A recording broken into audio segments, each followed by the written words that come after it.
siya galing Saudi. Parang nawawala na ng gana. Tumatanda na ho kasi ako.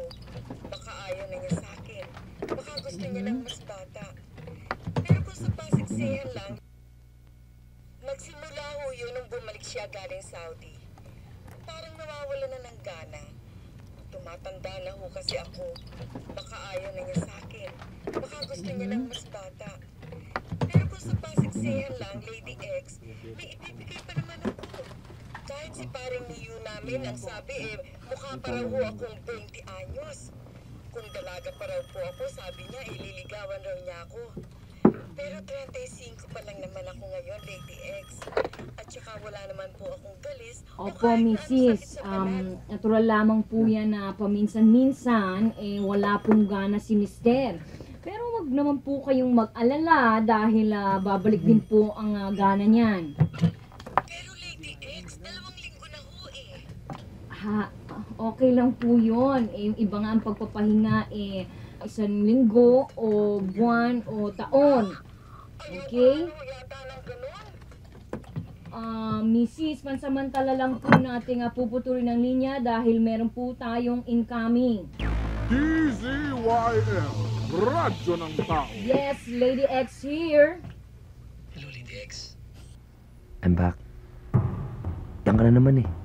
Kung ano-ano na naman ang mga pinag-uusapan niya ng mga callers mong puro kababawa naman ang problema. Ako, bakit di mo ko bigyan ng tamang airtime? Sensational naman ako, di ba? Sino ba to? Si Mr. X. Ang galing mo pala sumayaw, Lady X. Nakita kita eh.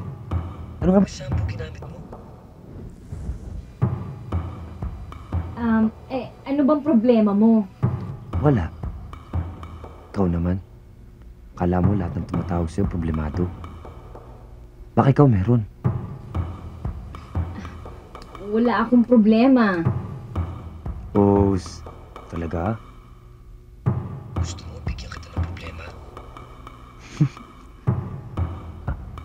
Joanne. Kilala mo si Joanne? Gusto mo, kwento ko sa'yo kung paano ko siya pinatay. Kung paano siya umaray. Ang lakas pa ng kilati ng kaibigan mo sa paano. It's so easy naman pala to make patay your friend eh. Ouch! Aray ko! Gusto ko malaman kung bakit mo siya pinatay. Bakit si Joanne? God! Hi, George. Kamusta ka na? Huwag ka na makialam. Masyado ka naman pakialamero eh. Mahuhuli ka rin! Demonyo! Buhay ka pa kaya nun? Hoy, magtago ka na! Ako? Ikaw kaya? City Rosario Drive. Ha, Lady X? Zip code 2121. Ayaw mong maniwala? Isa pa! It's demo time. Papalastas po muna tayo. Kung gusto niyong maging malusog si baby, bigyan siya ng United Pinoy Kitty Kitty. Punong-puno ito ng bitamina at mga mineral para gawin siyang listo at matalino.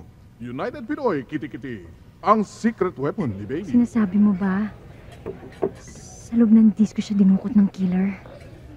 Nandun yung killer sa loob ng disco habang sumasayaw kami. Sabi kasi sa report sa medical legal, halos 5 oras ng patay ang biktima na makita sa park. Mga alas 7 yun, so more or less, alas 2 siya pinatay. Sabi mo kanina mga alauna kayo nakita ni Joanne? Ang labo.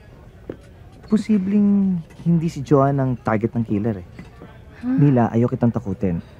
Pero sa tingin ko, ikaw ang pake ng killer. Tingnan mo, tinatawagan ka niya.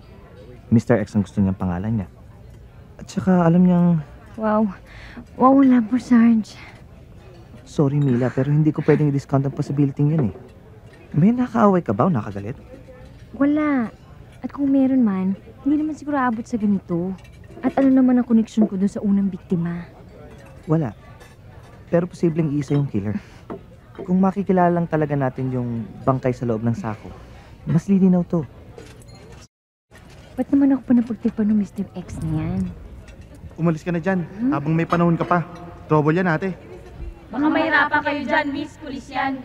Peace be with you, my child. May you see the light. Ang dami naman dyan, bakit siya pa? Mila, okay ka lang?